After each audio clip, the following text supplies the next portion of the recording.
I arrived at my parents' house for my father's 65th birthday party, and my heart sank the moment I walked through the door. The living room was decorated with balloons and streamers, and there, on the coffee table, sat a mountain of wrapped gifts. My sister Hannah was already there with her 3 kids, Tyler, Madison, and Chloe, and they were practically bouncing with excitement. My daughter Iris, who's 8 years old, clutched my hand tighter as we walked in. She'd been looking forward to this party for weeks. Grandpa Tom was her favorite person in the world, and she'd made him a handmade card with crayon drawings of the 2 of them fishing together. "There's my birthday boy," Mom called out from the kitchen.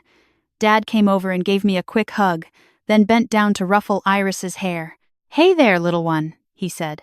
But his attention was already shifting to Hannah's kids, who were calling for him. The party went on like parties do. We ate cake, sang happy birthday, and then came the moment I'd been dreading without even knowing why. Dad started opening presents. Hannah's kids each handed him their gifts: expensive fishing gear, a new watch, a leather jacket. Each time, Dad made a big show of how wonderful the gifts were, pulling the kids into hugs and telling them they were the best grandkids in the world. Iris stood there holding her card, waiting for her turn, but it never came. "All right, that's everything," Dad announced, setting the last present aside. "Grandpa," Iris said softly, stepping forward, "I made you something." Dad glanced at the card in her hand, then at Mom, then back at Iris. "Oh, that's sweet, honey. Why don't you just put it over there with the other things?" No hug, no praise, just a dismissive wave toward the gift table. I watched my daughter's face crumble. She nodded, set the card down carefully, and came back to stand beside me. She didn't cry. Iris never cries in public. She just went very quiet, the way she always does when she's hurt. "Can we go home, Mom?" she whispered. "Soon, baby," I told her, even though every instinct in my body was screaming to leave right then. But it got worse. After the cake and presents, Mom called everyone into the dining room. "We have a special announcement," she said, beaming at Hannah. My stomach dropped. "Tom and I have decided to set up college funds for the grandchildren," Mom continued. "We want to make sure they all have bright futures." Hannah's kids started cheering. Tyler, who's 15, threw his arms up like he'd just won the lottery. "We're putting $25,000 into accounts for Tyler, Madison, and Chloe," Dad said, his chest puffed out with pride. Iris looked up at me with those big, hopeful eyes. "Am I getting one too, Mom?" The silence that followed was deafening. "Well," Mom said carefully, not meeting my eyes, "we thought about it, and we decided to focus on the children who need it most. Hannah's a single mom, and she needs more support." I felt like I'd been slapped. "Iris needs it too," I said, my voice shaking. "She's your granddaughter." "Now, don't make a scene," Dad said sharply. "We're doing what's best for the family. $75,000 for Hannah's kids and 0 for mine?" I couldn't believe what I was hearing. "How is that best for the family?" Hannah jumped in then, her voice dripping with fake sympathy. "Come on, Jessica. You have a good job. You don't need help. I'm struggling here." I wanted to scream. "Yes, I worked hard. I'm a nurse, and I've worked double shifts to give Iris a good life after her father walked out when she was 2. But that didn't mean my daughter deserved to be treated like she didn't matter." Iris tugged on my sleeve. "Mom, I want to go home." "We're leaving," I announced, grabbing my purse. "Don't be dramatic," Mom called after us as we headed for the door. I didn't respond. I just took Iris's hand and walked out. The drive home was silent except for Iris's quiet sniffles from the back seat. When we got home, she went straight to her room without a word. I found her an hour later, lying on her bed, staring at the ceiling. "I'm sorry, baby," I said, sitting down beside her. "Why don't they love me, Mom?" The question broke my heart into 1,000 pieces. It's not about love, Iris. It's about them being unfair. And that's not okay. But I'm good, aren't I? I get good grades. I help you with chores. I don't get in trouble. "You're amazing," I told her, pulling her into my arms. "You're the best thing in my entire life. And anyone who can't see how special you are doesn't deserve you." She cried then. Really cried. And I held her until she fell asleep. That night, I couldn't sleep.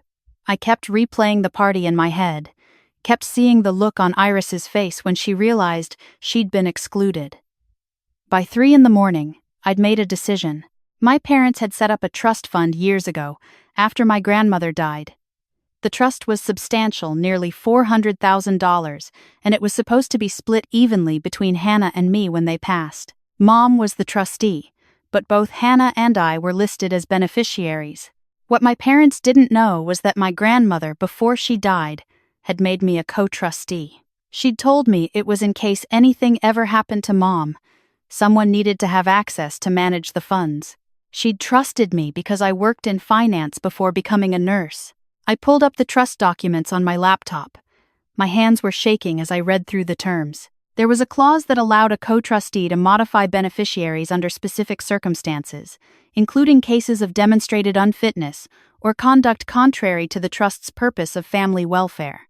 Excluding a grandchild from family support while favoring others? That seemed to fit. At 8 in the morning, I called the attorney who managed the trust. "Mrs. Parker," I said when he answered. "This is Jessica Chen.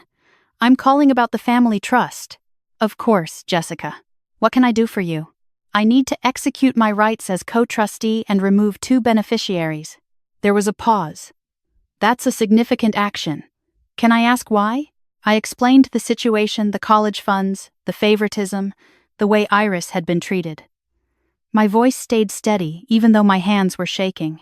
"I understand," Mr. Parker said when I finished. "Given the circumstances and the trust's language about family welfare, you're within your rights. But I want to make sure you understand the implications. Once this is done, your parents and sister will have no claim to these funds." "I understand completely. How quickly can we make this happen?" "I can have the paperwork ready by tomorrow.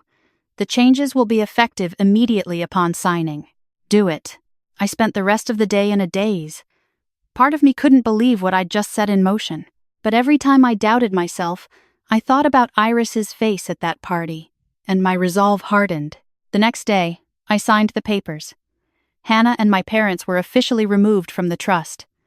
The entire $400,000 would now go directly to me, and, eventually, to Iris. I didn't tell anyone. I just waited. 3 days later, my phone started ringing at 6 in the morning. It was Dad.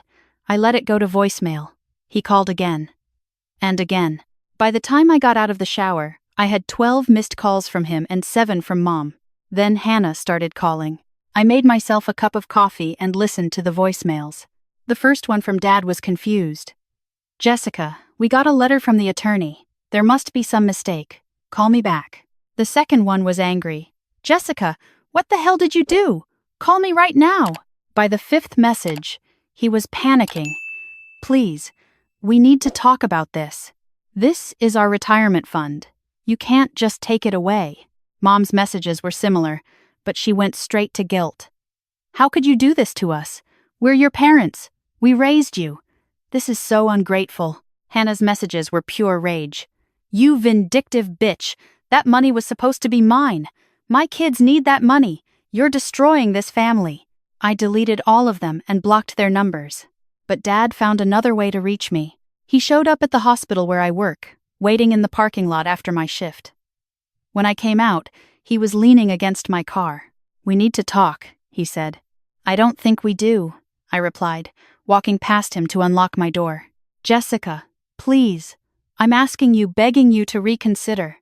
That trust is all we have for retirement. Your mother and I were counting on it. You should have thought about that before you decided one grandchild was worth $75,000 and another was worth nothing. It wasn't like that." "It was exactly like that," I shouted, finally losing my composure. "You humiliated my daughter in front of the entire family. You made her feel worthless. And for what? Because Hannah's your favorite? Because her kids matter more than mine? Hannah needs more help. Then help her. Use your own money. But don't use our family inheritance to play favorites and then expect me to be okay with it." Dad's face hardened. "If you don't reverse this, you'll regret it. We'll contest it in court." "Go ahead," I said calmly. "The trust documents are ironclad. Grandma made sure of that. And the attorney already reviewed everything. You don't have a case." I got in my car and drove away, leaving him standing in the parking lot. The legal threats started 2 days later. Dad hired an attorney who sent me a letter demanding I restore their beneficiary status. I forwarded it to Mr. Parker, who sent back a response explaining exactly why their case had no merit. Then came the family pressure. Aunts and uncles I hadn't spoken to in years started calling, telling me I was tearing the family apart. Cousins sent me Facebook messages about how disappointed they were in me. I ignored all of it. The only message I responded to was from my Uncle Robert, Dad's brother. Unlike everyone else, his message was different. I heard what happened at Tom's party. What they did to Iris was wrong. I'm sorry you're dealing with this. I called him back that evening. We talked for over an hour. He told me he'd watched the favoritism toward Hannah for years and had tried to talk to my parents about it multiple times. They don't see it, he said. They genuinely believe they're being fair because Hannah needs more help. They don't understand that fairness isn't about need, it's about treating your children and grandchildren with equal respect and love. Thank you for saying that, I told him. I was starting to think I was crazy. You're not crazy. You're protecting your daughter. That's what good parents do. That conversation gave me the strength to keep going. A month passed. The calls became less frequent. Mom sent one final text. I hope you're happy. You've destroyed this family over money. I responded. I didn't destroy anything. You did when you decided my daughter wasn't worth loving. She never replied. Hannah, meanwhile, was posting vague messages on Facebook about toxic family members and people who only care about money. I didn't engage. I just kept living my life. 2 months after I removed them from the trust, Dad had a heart attack. It wasn't major, but it was serious enough to land him in the hospital for a week. Mom called me from a number I didn't recognize, so I answered without thinking. Your father's in the hospital, she said flatly. I thought you should know. Is he going to be okay? I asked. The doctors say yes, but he's been under tremendous stress. This whole situation with the trust has been eating at him. I recognized the manipulation immediately. I'm sorry he's sick, but the stress is because of choices he made. He wants to see you. And Iris, I don't think that's a good idea. Jessica, he's your father. He almost died. Are you really going to refuse to visit him? I thought about it for a long moment. Part of me, the part that still remembered him teaching me to ride a bike, still remembered him reading me bedtime stories, wanted to go. But then I thought about Iris, standing at that party with her handmade card, being dismissed like she didn't matter. If Dad wants to see me, he can start by apologizing to Iris, I said. A real apology. Not an excuse or an explanation. A genuine acknowledgement of what he did wrong. That's ridiculous. He's in the hospital. Then I guess we won't be visiting. I hung up. Dad was released from the hospital a week later. I know because Uncle Robert kept me updated. According to him, Dad was furious that I hadn't visited, but he also seemed shaken by how close he'd come to dying. I think he's starting to realize what he's lost, Robert told me, but he's too proud to admit it. That's his choice to make, I replied. 3 months after the trust situation, I used a portion of the money to set up a college fund for Iris. $25,000, the same amount my parents had given each of Hannah's kids. I showed Iris the bank statement one evening after dinner. What's this? She asked, looking at the numbers. It's your college fund. When you turn 18, this money will be here to help you go to any school you want. Her eyes went wide. Really? Really? Because you deserve it, Iris. You deserve everything good in this world. She threw her arms around me, and I felt a weight lift off my shoulders that I didn't even know I'd been carrying. The rest of the trust money, I invested carefully. Some went into retirement accounts, some went into savings for emergencies, and some I used to make improvements to our house, a new roof, updated appliances, a small renovation to give Iris a bigger bedroom. We were doing okay. Better than okay, actually. Without the constant stress of dealing with my parents' favoritism and drama, our lives became peaceful. Then, 5 months after everything happened, I got a call from Uncle Robert at 7 in the morning. Jessica, he said, and I could hear the heaviness in his voice. Your father had another heart attack last night, a massive one this time. He didn't make it. I sat down on the couch, the phone pressed to my ear, and felt nothing. Not sadness, not relief, Just numbness. When's the funeral? I asked. Saturday. Your mother wants you there. She's asking for you specifically. I'll think about it. I didn't go. On the day of the funeral, I took Iris to the aquarium instead. We walked through the exhibits, watched the dolphins, ate overpriced ice cream, and had a good day. When people asked me later why I didn't attend my own father's funeral, I told them the truth. He stopped being my father when he decided my daughter wasn't worth his love. Some people understood. Most didn't. I stopped caring what they thought. Mom tried to reach out a few weeks after the funeral. She sent a letter, an actual handwritten letter that arrived in my mailbox on a Tuesday afternoon. Dear Jessica, it began. I know we've had our differences, but I'm your mother, and I'm asking you to let go of this anger. Life is too short to hold grudges. Your father is gone, and I don't want to lose you too. Please, can we talk? I read the letter 3 times. There was no apology, no acknowledgement of what they'd done to Iris. Just a request for me to get over it and come back to the family. I put the letter in a drawer and never responded. Hannah, surprisingly, was the next to reach out. She sent me a Facebook message 6 months after Dad died. Mom's not doing well. She's depressed and lonely. I know you're angry, but can you at least call her, for her sake? I replied, Mom knew exactly what she was doing when she excluded Iris. If she's depressed now, that's a consequence of her choices. I'm not responsible for fixing her feelings. Hannah blocked me after that. Life went on. Iris turned 9, then 10. She started playing soccer and joined the school choir. She made friends, got straight A's, and grew into a confident, happy kid. Every so often, she'd ask about her grandparents.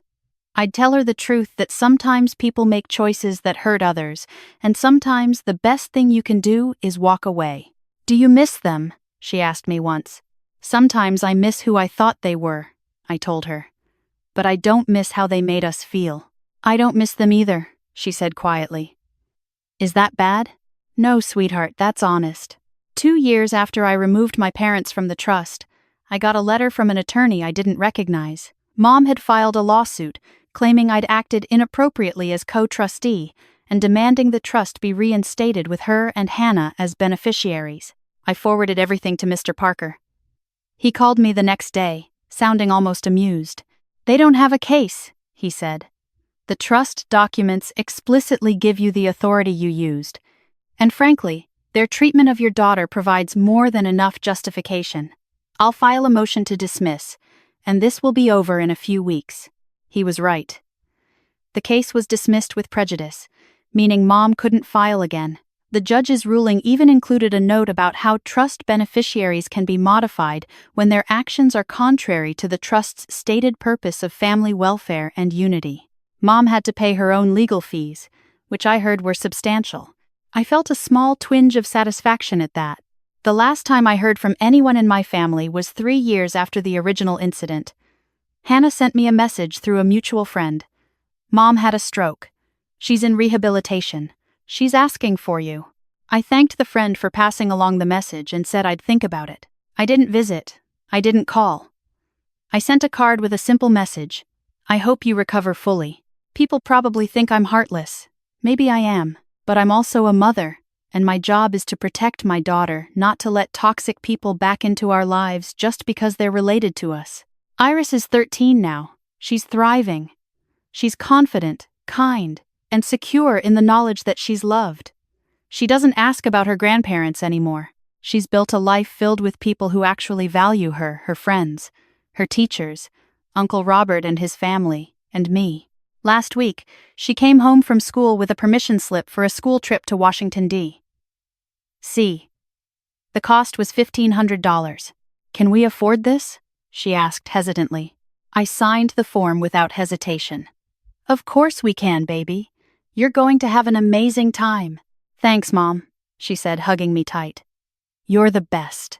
In that moment, I knew I'd made the right choice. Every single decision I'd made, removing them from the trust, walking away from the funeral, refusing to reconcile all of it was worth it to see my daughter grow up knowing she was valued and protected. Sometimes cutting people off isn't about punishment. It's about preservation. Preserving your peace. preserving your child's emotional health, preserving your own sense of what's right. I don't regret a single thing. My father died, never acknowledging what he did wrong. My mother lives with the consequences of her choices. Hannah still posts passive-aggressive things on Facebook about family loyalty. And me? I'm living my best life with my daughter, free from their toxicity, free from their manipulation, and free from ever having to watch Iris's heart break again because her own grandparents couldn't love her the way she deserved. That's not just revenge, that's justice. And more importantly, it's peace. The trust fund sits in carefully managed investments, growing every year. When Iris turns 18, she'll have her college fully paid for, and then some. She'll have opportunities my parents tried to deny her. She'll have a future they didn't think she deserved. And she'll have the knowledge that her mother chose her over everything else. That when it mattered most, I put her first. That's the legacy I'm building. Not one of bitterness or anger, but one of protection, love, and unwavering loyalty to the people who matter. Some bridges are meant to be burned, and I don't miss the smoke.